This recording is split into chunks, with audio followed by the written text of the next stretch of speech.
नमस्ते, मैं हूं रवीन गौतम और आप देख रहे हैं ब्लंटली स्पीकिंग। और हम बात करने वाले हैं 27 जनवरी से लेकर 30 जनवरी तक का शेयर मार्केट का हालचाल कि कैसा रहने वाला है। क्योंकि अगले सप्ताह ट्रेडिंग के सिर्फ और सिर्फ 4 दिन है, क्योंकि 26 जनवरी सोमवार को छुट्टी है गणतंत्र दिवस की, तो उसके लिए अग्रिम शुभकामनाएं आपको। और हम आगे की नेक्स्ट वीक की मार्केट के हालात सुभाष जी से समझें कि भाई क्या रहने वाले हैं।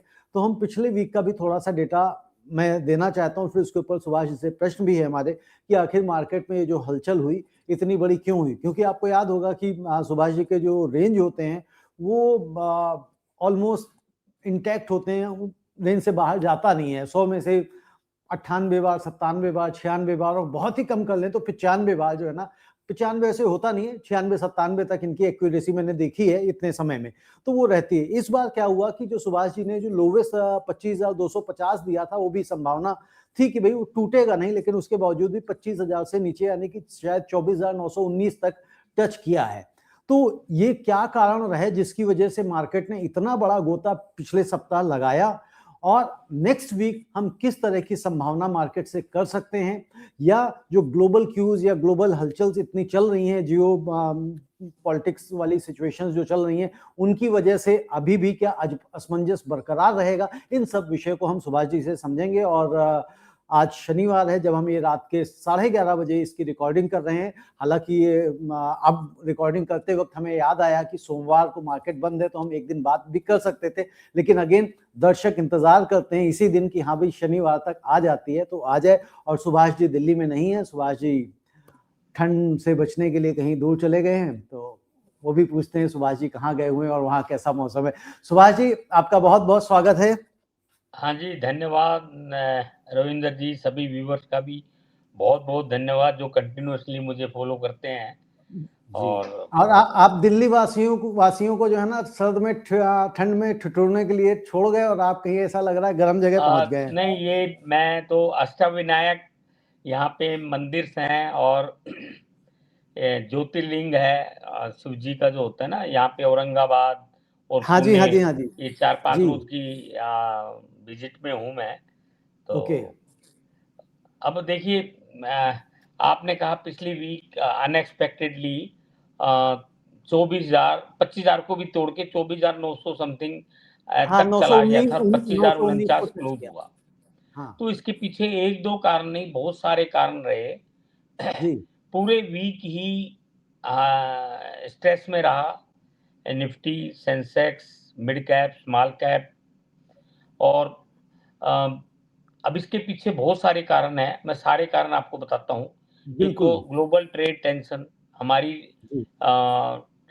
डील अभी तक नहीं हुई है। हम्म। एफपीआई की कंटिन्यूअस सेलिंग चल रही है बड़ी लेवल के ऊपर। जी। यूरोपियन नेशंस को भी यूएस ने टैरिफ का और थ्रेट दे दिया है ग्रीनलैंड की वजह से, जी। है ना, तो वो भी एक 10%। कारण रहा। जी। और सेफ हेवन एसेट्स में लोगों का ध्यान चला गया गोल्ड और सिल्वर में, तो यहाँ से ध्यान कम रहा, वहाँ अच्छी तेजी चल रही है, तो हम्म। वो भी एक कारण है। एक ग्लोबल यील्ड जो है ना, यूएस का जैसे रेट बढ़ रहा है, इंडिया का भी डेट बढ़ रहा है, सबके सारे कंट्रीज के यील्ड बढ़ रहे हैं, मतलब लोन महंगा हो रहा है। जी। ये भी एक कारण है। और एक यूएस में जो सुप्रीम कोर्ट के अगेंस्ट, ट्रंप के अगेंस्ट केस है, वो भी एक कारण है कि वो जो टैरिफ लगाए हैं वो रिवर्स ना हो जाएं। जी। एक थर्ड क्वार्टर की कॉर्पोरेट अर्निंग हम बहुत बेटर समझ रहे थे, हम्म। उतनी बेटर नहीं आ रही। जैसे बैंकिंग में, आईटी में कुछ रिजल्ट्स आए हैं, वो पॉजिटिव नहीं है बहुत ज़्यादा। तो वो भी एक दिमाग में था कि हम एक्सपेक्ट कर रहे थे कि क्वार्टर थर्ड के रिजल्ट बहुत अच्छे आएंगे, वो नहीं आया। हम्म। और एक पॉजिटिव भी है कि जो सेक्रेटरी है यूएस का, जी। है नहीं, तो उसने कहा है कि भी 25% टैरिफ ऑन इंडिया वो हम घटा सकते हैं जैसे लग रहा है कि रसिया की परचेज कम हुई है, कम तो हुई है ये जी। US treasury secretary Scott Bessent नाम है उसका, जी तो उसने ये बोला, तो ये पॉजिटिव भी है। एक ये है कि 26 जनवरी में जो चीफ गेस्ट बनाया हुआ है ना, वो जी इस बार यूरोपियन यूनियन और इसका जो काउंसिल का प्रेसिडेंट है एंटोनियो लुइस सांटास डा कोस्टा, जी इसका यूरोपियन काउंसिल का प्रेसिडेंट है। और यूरोपियन कमीशन का जो प्रेसिडेंट है मैडम उर्सुला वन डायर लेइन है, इनको हमने चीफ गेस्ट बनाया हुआ है 26 जनवरी को।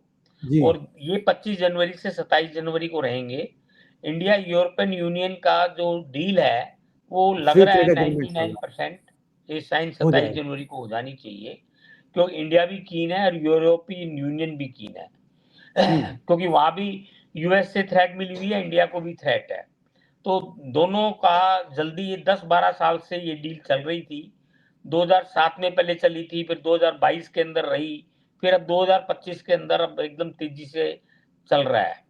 यूरोपियन यूनियन में हमारा जो एक्सपोर्ट है और import trade, total trade deal हमारी 165 बिलियन यूएस डॉलर की है, जिसमें 75 बिलियन का हमारा उनको 24-25 में एक्सपोर्ट हुआ था, और इंपोर्ट हमारा 61 बिलियन यूएस डॉलर को हुआ था। और ये जो सर्विस एक्सपोर्ट भी है वो 30-35 बिलियन यूएस डॉलर के बीच में है, इतना ही सर्विस में इंपोर्ट भी होता है। तो दोनों का वैसे हमारा ट्रेड सरप्लस है, और तो इसमें लग रहा है कि ये डील साइन हो जानी चाहिए, तो हमें इससे काफी राहत मिलेगी, है नहीं। जी तो ये पॉजिटिव नेगेटिव मैंने दोनों बोल दिया है आपको। और मैं दूसरी बात मैं बता देता हूँ, एफपीआई की जो सेलिंग है वीक के अंदर 14,652 करोड़ की रही, और डोमेस्टिक इंस्टीट्यूशंस की बाइंग रही 20,746 करोड़ की। हमारे जो है ना ब्रोडर इंडिसेस में वो 4 से 6% गिरे। सेंसेक्स हमारा 2.43% गिरा। निफ्टी हमारा पिछले वीक 2.51% गिरा। और मंथली यदि देखें तो 4% सेंसेक्स और निफ्टी गिरा 1 जनवरी से अब तक। और बीएससी मिड कैप 5.7% गिरा, स्मॉल कैप 9% गिरा, निफ्टी रियल्टी 11% गिरा, कंज्यूमर ड्यूरेबल इंडेक्स 6.5% गिरा, मीडिया निफ्टी 4% गिरा, oil and gas, energy, infra, defence, health care सब 3% गिरे। पूरे मंथ हमारी ये डाउन रहा है। और ये जो पिछले वीक की जो डाउनफॉल हुआ है वो लास्ट 4 महीने में सबसे ज्यादा रहा है। और निफ्टी हमारी 25,049 क्लोज हुआ। निफ्टी बैंक हमारा 58,473 क्लोज हुआ। डो जोन्स वगैरह भी ये कुछ बढ़े हैं कुछ घटे हैं। डो जोन्स 49,112 पर क्लोज हुआ। नेस्डेक 23,512 पे क्लोज हुआ। S&P 500 6,916 पे क्लोज हुआ। गोल्ड हमारा 1,55,963 MCX में रहा है क्लोज। क्रूड सिल्वर हमारा 3,34,600 रहा है MCX में। क्रूड जी हमारा ये क्रूड बढ़ रहा है, एक ये भी एक नेगेटिव कारण है शेयर मार्केट का। क्रूड यूएस वाला है 61.28 डॉलर पर बैरल, और ब्रेंट है 66.20 डॉलर पर बैरल। हमारा डॉलर इंडेक्स 99.14 है। यूएसडी INR 91.96 तक बंद हुआ, और लोवेस्ट 91.97 तक गया वीक के अंदर। और यदि आप मतलब इसके अंदर डाउनफॉल हमारे करेंसी में काफी रहा है, ये मैं आपको और बता देता हूँ। 91-97 जैसे रहा, और 90-86 हमारा एक वीक पहले था, और 91-96 हमारा क्लोज हुआ इस वीक। तो that means 110 basis point down हुआ है, डेप्रिशिएट हुआ है रूपी। ओके ओके मैंने सारे डेटा आपको दे दिए हैं, अब बताइए। बिल्कुल ठीक है, सारे डेटा आपने दे दिए। अब सुभाष जी बताइए कि जैसे आपने कहा कि ये जो क्रूड ऑयल लगातार बढ़ता जा रहा है, जबकि हम लोग एंटिसिपेट कर रहे थे कि क्रूड ऑयल नीचे आएगा, तो अब ये जो बढ़ रहा है, तो ये क्या वेनेजुएला के ऊपर जो ये कब्जा कर रहे हैं उसकी वजह से बढ़ रहा है, या रशिया से अब इंडिया मान लीजिए खरीदना कम कर रहा है तो उसकी वजह से बढ़ रहा है? इसके पीछे क्या कारण है, मतलब क्या फिलॉसफी है क्रूड ऑयल बढ़ने की? देखिए, इसके पीछे फिलॉसफी ये है, क्रूड जो है ना जी, ये अभी ये टेम्परेरी है। अभी तो ये प्रॉब्लम है वहाँ पर वेनेजुएला में, ये लोग प्रोडक्शन करेंगे। यूएस की बड़ी-बड़ी कंपनियों को इन्होंने ऑर्डर दे दिया है कि वहाँ जाओ और फास्ट से फास्ट उसको जो डिग वगैरह है, ऑयल डिग, उसको यदि तुम्हें रिप्लेस करना है वो रिप्लेस करो, जो है मॉडिफाई करना है मॉडिफाई करो, रिपेयर करना है रिपेयर करो, जो खर्चा करना है करो, बट फास्ट के अंदर ऑयल निकालो। और जो इनके ऑयल रिजर्व था वो इन्होंने कब्जे में ले लिया यूएस ने, और वो इनके यूएस के थ्रू ही यूज हो रहा है, बिक रहा है और यूज हो रहा है। वेनेजुएला में तो बहुत सारे कर्ज भी थे, एक $1 बिलियन इंडिया को भी लेना है, चाइना ने भी बहुत बड़ी इन्वेस्टमेंट की हुई है, तो ऐसे बहुत सारे कर्ज भी हैं। तो ये अब सारा जो ऑयल इसका प्रोड्यूस होगा वो इनके थ्रू रूट होगा। ईरान में प्रॉब्लम चल ही रही है नहीं? तो अभी ये थोड़ा-सा क्रूड की वजह से शॉर्ट टर्म में बढ़ा है, लेकिन यदि ये सारी सिचुएशन ठीक हो जाएगी, वेनेजुएला का भी ऑयल अच्छा-सा प्रोड्यूस हो जाए और ईरान की प्रॉब्लम खत्म हो जाए, है ना? ईरान यूएस की, तो जी, बहुत सप्लाई है और इतनी डिमांड कम है, तो ये नीचे आ जाएगा। तो ये नीचे आ जाएगा, बिल्कुल ठीक है। अब सुभाष जी, ये तो चलिए नीचे आ जाएगा जैसे तैसे। अब ये जो चांदी और सोना, जिसको हम मतलब पिछले 3-4 महीने से लगातार इस विषय पे बात भी कर रहे हैं और ये एंटिसिपेट कर रहे हैं कि नीचे आएगा, अब गिरेगा तो तब गिरेगा, लेकिन ये चढ़ता ही चला जा रहा है। हालांकि आप ये कह चुके हैं कई बार कि ये कहाँ तक जाएगा ये पता नहीं है, तो मतलब वास्तव में मतलब 3-4 महीने से आप हम ये बात कर रहे हैं, कहाँ तक जाएगा पता नहीं, और बढ़ते ही चला जा रहा है, तो ये कब तक बढ़ेगा? क्या पूरा साल बढ़ेगा ये? देखो ऐसा है, सिल्वर का तो इंडस्ट्रियल यूज़ भी है जी, और इसका इंडस्ट्रियल सप्लाई एकदम कम हो गई है, जी, क्योंकि अ, सेंट्रल बैंक्स ने गोल्ड और सिल्वर खरीद के और जैसे बेच दिया था यूएस ट्रेजरी हम्म, बॉन्ड और अभी जब तक लड़ाई और माहौल खराब है, जैसे ग्रीनलैंड के लिए अब तो ट्रंप ने स्टेटमेंट दे दी कि पावर मतलब फोर्स यूज नहीं करूंगा मैं, हम्म, लेकिन उसको ये भी साथ में कह रहा है कि जो हम सोच लेते हैं वो करते हैं। और अभी कनाडा को भी इसने थ्रेट दे दी, हाँ, धमका कनाडा के धमका दिया। पीएम को, गवर्नर बोलते हम्म, हुए कि गवर्नर का मतलब है यूनाइटेड स्टेट का एक स्टेट है, उसका जो हम्म, हेड होता है उसको गवर्नर कहते हैं। तो हम्म, इसका ये मतलब हुआ कि उसने उसको कंट्री नहीं माना और उसको हम्म, थ्रेट दे दिया। हम्म, और चाइना से उसने कोई पैक्ट किया था, तो वो जी, पैक्ट जो है वो कहते हैं वो तुम वहाँ से अपना पोर्ट बना के और तुम यहाँ पे अमेरिका में इसको मैं आप भर दोगे माल, चाइना का हम्म, माल, है ना? हम्म, तो इसके लिए वो मैं बहुत नाराज़ है हाँ, कि सौ भई परसेंट ये सौ इसको परसेंट ड्रॉप टैरिफ ऑफ लगाने की पोर्ट बात कर बोलते रहे हैं। ड्रॉप हैं। जी, ऑफ पोर्ट अरेंजमेंट विथ जी, चाइना, कनाडा ने जी, किया है, drop off port port arrangement. Arrangement with China. हम्म, तो ये कह रहा है कि मैं 100% टैरिफ लगा दूँगा। हम्म, यूरोप पे भी कह रहा है मैं टैरिफ बढ़ा दूँगा।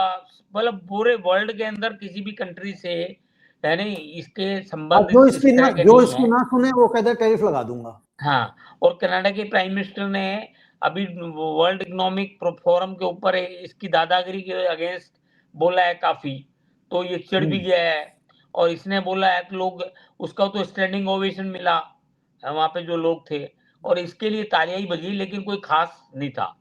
तो इसके हम्म, रिस्पॉन्स वही था, ग्रीनलैंड हमने टेक ओवर कर लिया, यूरोप को हमने बोल दिया, डेनमार्क को बोल दिया। तो इस तरह की बातें ही इसने बोली है वहाँ पर, कोई ख़ास बात नहीं है। तो हम्म, मतलब इसका जो रोल है वो दादागिरी वाला ही रोल है। जी, बिल्कुल, मतलब ये बस काबू करना चाहता है सबको, और जो इसके पास ताकत है उन ताकत का बेजा इस्तेमाल करते हुए। करेक्ट। बिल्कुल। अब सुभाष जी एक और बात बताइए, 26 जनवरी को फॉर एग्जांपल रिपब्लिक डे है और प्रधानमंत्री अब इसमें भाषण नहीं देते हैं, लेकिन प्रेज़िडेंट होता 26 है। हाँ, प्रेसिडेंट होता है, तो इंडिया गेट पे होगा। तो मैं ये समझना चाह रहा हूँ, क्या 26 जनवरी के बाद जब 27 जनवरी को मार्केट खुलेगा, तो मार्केट का माहौल, मूड आप किस तरह का समझ रहे हैं, किस तरह का देख रहे हैं कि किस तरह का मार्केट होने वाला है? देखो रविंद्र जी, पहली बात तो सभी व्यूअर्स को हैप्पी रिपब्लिक डे। ये 77th रिपब्लिक डे है जी, हिंदुस्तान में। मैं थोड़ा-सा 26 जनवरी के बारे में 2 मिनट बोल देता हूँ, बिल्कुल, क्योंकि बिल्कुल। 26 जनवरी 1950 में हमारा ये अपना संविधान जो है ना, वो एडॉप्ट हुआ था। बिल्कुल ठीक उससे बात है। पहले 1930 के अंदर 26 जनवरी 1930 में इंडियन नेशनल कांग्रेस ने ये भारत मुक्ति के लिए नारा दिया था, है ना? हुँ, पूर्ण स्वराज। तो इसलिए हम इसको 26 जनवरी वाला दिन जो है ना, ये गणतंत्र का जी, जो हमने ये एडॉप्ट तो हम पहले भी कर सकते थे, डेट कोई भी हो सकती थी, लेकिन 26 जनवरी हमने पूर्ण स्वराज का एक नारा दिया था, उसको ध्यान जी, में रख के हमने 26 जनवरी डिसाइड किया। बिल्कुल और ठीक इस है। दिन हम अपनी लोगों को डिफरेंट डाइवर्सिटी और डिफरेंट डिफरेंट कंट्रीज से लोग आते हैं, उनको हम बताते हैं कि इंडिया ने कितनी प्रोग्रेस करी। एवरी ईयर कल्चर हमारा कैसा है, हर स्टेट का कल्चर कैसा है, डाइवर्सिटी होते हुए भी हम एक हैं। और इसमें जैसे इस बार मिसाइल्स वसाइल्स, अग्नि वग्नि कई चीजें और भी दिखाएंगे, मिलिट्री पावर वावर, है नहीं? और अपना डिफेंस और मिलिट्री ये सब इसकी, और हमारी लेटेस्ट क्या हमने अचीव किया है, इसके बारे में बताते हैं। तो ये बहुत इम्पोर्टेंट डे होता है और हमें सभी देशवासियों के अंदर एकता की भावना भरते हैं और देश प्रेम की भावना भरी जाती है। 15 अगस्त और 26 जनवरी दोनों दिन बहुत इम्पोर्टेंट होते हैं। तो मैं सबको बधाई देता हूँ इसके लिए। जी, जी। और इस बार जो मैंने बताया, चीफ गेस्ट भी यूरोपियन यूनियन के प्रेसिडेंट और कमीशन के प्रेसिडेंट को बुलाया हुआ है, वो दोनों चीफ गेस्ट हैं। और ये इसलिए ट्रीटी लग रही है 27 जनवरी को साइन हो जानी चाहिए। हो जानी चाहिए। मसौदा तैयार है, लेकिन जब तक साइन नहीं हो तब तक कुछ नहीं कर सकते, लास्ट मिनट में भी कोई भी चेंज हो सकता है। और बिल्कुल ठीक है। लेकिन राजेश अग्रवाल कॉमर्स सेक्रेटरी ने भी अपना एश्योरेंस दिया है कि 99% ये 27 जनवरी को हो जाएगी, ये हो फ्री जाएगी। Trade agreement. तो ये बहुत बढ़िया है, इससे हमारा एक्सपोर्ट बढ़ना चाहिए और बहुत सारी चीज़ें हमारा काफ़ी रिजोल्व होगा। और यूएस से भी उम्मीद है, अल्टीमेटली यूएस ज़्यादा इंटरेस्टेड है इंडिया से कि भी उसको ये ट्रीटी साइन हो। बिल्कुल ठीक है। तो सुभाष जी, अब जैसे मैंने कहा कि मान लीजिए 26 तारीख को, जब मतलब 27 तारीख को जो मार्केट खुलेगी, तो जहां तक मार्केट पहुंच गई है, क्या अभी यही इसी रेंज बाउंड मार्केट ट्रेड करने वाली है, या हम मार्केट में कुछ बड़ा जंप देख सकते हैं, एक्सपेक्ट कर सकते हैं 27 तारीख को? मैं रेंज अभी देखो इसके बाद पूछूंगा आपसे। देखो बहुत सारे नेगेटिव हैं और थोड़े-थोड़े पॉजिटिव भी हैं, जी, है ना? अब ये सेंटिमेंट क्या बनता है, क्योंकि यदि मैं बहुत सारे लोग इसके बारे में क्या सोचते हैं कि 27 तारीख को एग्रीमेंट किस टाइम साइन होता है, मान लो ट्रेडिंग के टाइम पे हो गया, तो मार्केट से माहौल वहाँ से पॉजिटिव हो जाएगा। जी, कोई इंडिकेशन यूएस की भी आ गई, थोड़ा और पॉजिटिव ट्रेड डील की। जैसे बार-बार अभी यूएस के उसने कॉमर्स सेक्रेटरी ने भी स्टेटमेंट दी है कि additional tariff can be reduced. तो वो, हालाँकि हमारी कोई ख़ास परचेज़ कम नहीं हुई है, लेकिन वो पॉजिटिव सेंटिमेंट बनाने के लिए स्टेटमेंट दी गई है। तो ये हम्म, माहौल पॉजिटिव बनता है। और नेगेटिव नेगेटिव के अंदर हमने देखा कि हमारी करेंसी डेप्रिशिएट हो रही है, परसिस्टेंट सेलिंग चल रही है। 2 दिन को छोड़ के बाकी हर दिन इस महीने सेलिंग ज़बरदस्त हुई है। तो माहौल तो अभी इतना पॉजिटिव नहीं है कुल मिलाकर, तो मैं नहीं समझता कि मैं अभी एकदम तेज़ी आएगी। हाँ, रेंज मैं आपको दोनों दे देता हूँ, आप कहें तो। रेंज लेता हूँ, लेकिन रेंज से पहले बताइए कि जैसे आपने कहा कि सेंटिमेंट्स दोनों हैं, पॉजिटिव भी हैं, नेगेटिव भी। तो जितने नेगेटिव भी हमें दिखाई दे रहे हैं वो तो हैं ही, क्या और भी कुछ नेगेटिव सेंटिमेंट्स हैं जिसकी वजह से आपको लग रहा है कि भी मार्केट में मतलब जिस तरह से चल रहा है उसी तरह से चलने वाला है? तो वो अगर जो और नेगेटिव हैं जो भी आपने शेयर नहीं की, वो और क्या आपको दिखाई दे रहे हैं? और नहीं साथ के देखिए, साथ कॉर्पोरेट के जी, रिजल्ट्स जो है ना, जी। देखिए कॉर्पोरेट के रिजल्ट्स बहुत पॉजिटिव नहीं आ रहे हम्म। थर्ड क्वार्टर के अंदर। तो ये एक पॉजिटिव नहीं है क्योंकि हमारा ट्रिगर नहीं आ पाया। हम सोच रहे थे कि थर्ड क्वार्टर में ये रिजल्ट पॉजिटिव आएगा तो ये ट्रिगर हो जाएगा, वो जी ट्रिगर नहीं हुआ। जी। और एक मिनट ट्रिगर में नहीं हुआ, और दूसरी तरफ जैसे आईएमएफ ने जो जीडीपी है हमारी, वो उसका थोड़ा सा अनुमान बढ़ा दिया है, उसका भी कोई मार्केट पे असर नहीं दिखाई दिया। है जी। जीडीपी का जो आईएमएफ हाँ, ने अभी अनुमान बढ़ाया है कि हाँ भाई वो रिवाइज तो किया है। एक्सपेक्टेड था 7.4%। वो हाँ है ना, ये तो एक्सपेक्टेड था बहुत टाइम से क्योंकि जी। आरबीआई ने भी बढ़ा दिया है, गवर्नमेंट ने भी बढ़ा दिया है। ओके, तो इस वजह से मतलब वो एंटिसिपेटेड था, तो वो ऑलरेडी मार्केट जो है ना उस वो तो सेंटिमेंट्स को हाँ, कंज्यूम कर चुकी थी। बिल्कुल वो तो एंटिसिपेटेड था हमारा। ठीक है, तो अब सुभाष जी चलिए फिर ये भी पूछ ही लेते हैं कि भाई अब नेक्स्ट वीक की फिर रेंज जो ये 4 दिनों के अंदर मार्केट ट्रेड करने वाली है वो क्या रहने वाली है, और जो बजट है वो तो उसके बाद ही आएगा। खैर देखिए 24,600 और 25,400 के बीच में रहना चाहिए। 24,600 से लेके 25,400 के बीच में रहना चाहिए निफ्टी। हाँ जी, 25,049 हमारा बंद हुआ था। जी। तो क्योंकि अभी जो है ना 25,000 पे रेसिस्टेंस है हम्म। और हो सकता है जैसे आपने कहा कि, लेकिन क्या है कि एक बार माहौल इतना ये जैसे वो टेक्निकल भाषा में 200 डीएमए, हाँ 20 जी। डीएमए, ये 50 दिन 100 दिन सारे तोड़ दिए जी। और 200 डीएमए के नीचे मार्केट चला गया।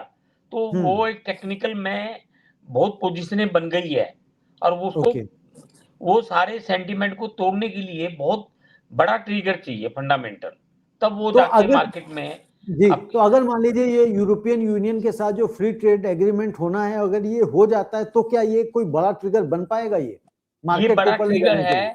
लेकिन उसमें फिर अल्टीमेटली क्या एग्रीमेंट हुआ है। जैसे इंडिया जो है एग्रीकल्चर और डेयरी प्रोडक्ट को नहीं बेचेगा, उनका उनका ये है कि ऑटोमोबाइल और ऑटो कंपोनेंट्स, वो इलेक्ट्रिकल व्हीकल वो बेचना चाहते हैं इंडिया के अंदर, वो टैक्स पे चाहते हैं। इंडिया एकदम उसको 100% फ्री ट्रेड नहीं करेगा। इंडिया टाइम मांगेगा 3 साल 4 साल, जो हमारी हम्म। डोमेस्टिक इंडस्ट्रीज है उनको अफेक्ट ना करे। तो ऐसे ये एग्रीमेंट में क्या अल्टीमेटली पास हुआ है वो देखना बहुत जरूरी है। हमारा एक्सपोर्ट देखो, मैन मेड आइटम्स जो हैं हमारे, टेक्सटाइल हैं हमारे, है ना, लेबर ओरिएंटेड हैं, लेदर गुड्स हैं, तो इस तरह के आइटम एक्सपोर्ट मैक्सिमम हो जाएं, केमिकल्स हैं, तो ये हमारी इच्छा जी। है नहीं, एक्सपोर्ट इनमें बढ़े। तो बिल्कुल, उनमें क्या कैसे उन्होंने उसको एग्जाम करा है कैसे नहीं, इस पे डिपेंड करेगा। इसमें डिपेंड करेगा, बिल्कुल ठीक है। और भाई साहब जैसे आपने अब निफ्टी का रेंज आपने दिया 24,600 से लेके 25,400 के बीच में, और बैंक निफ्टी की क्या रेंज आपको देखिए दिखाई दे रही है? बैंक निफ्टी 58,473 पे क्लोज हुआ था। जी। तो मैं रेंज दे रहा हूँ 57,500 से 59,400, क्योंकि बैंक में भी दो दो बैंक का रिजल्ट खराब आया है। तो ऐसे ना क्या बैंकों के शेयर काफी टूटे। पीएसयू बैंक फिर भी कंपैरेटिवली स्टेट बैंक वगैरह कंफर्टेबल है, लेकिन प्राइवेट बैंक काफी टूटे हैं। तो ये हम्म। 1900 का रेंज है और चीजें पॉजिटिव होती है तो 59,400 तक जा सकता है। ओके, मतलब 57,000 से 57,500 से लेके 59,400 तक का रेंज इसमें हम देख रहे हैं। हाँ जी। बिल्कुल ठीक है। तो सुभाष जी चलते चलते थोड़ा सा इसके गोल्ड के ऊपर भी थोड़ा सा नजरें इनायत करिए, देखो क्योंकि गोल्ड। हाँ। गोल्ड और सिल्वर तेज है टेक्निकली, जी। क्योंकि स्कैरसिटी हो गई है और सट्टे में फंस गया है और ईटीएफ के अंदर बहुत गोल्ड और सिल्वर चला गया है। भेड़ हम्म। चाल है, हर जगह भेड़ चाल है, वर्ल्ड वर्ल्ड ओवर तेज है, ओके। हर कोई ले रहा है और डेली हम्म। ले रहा है।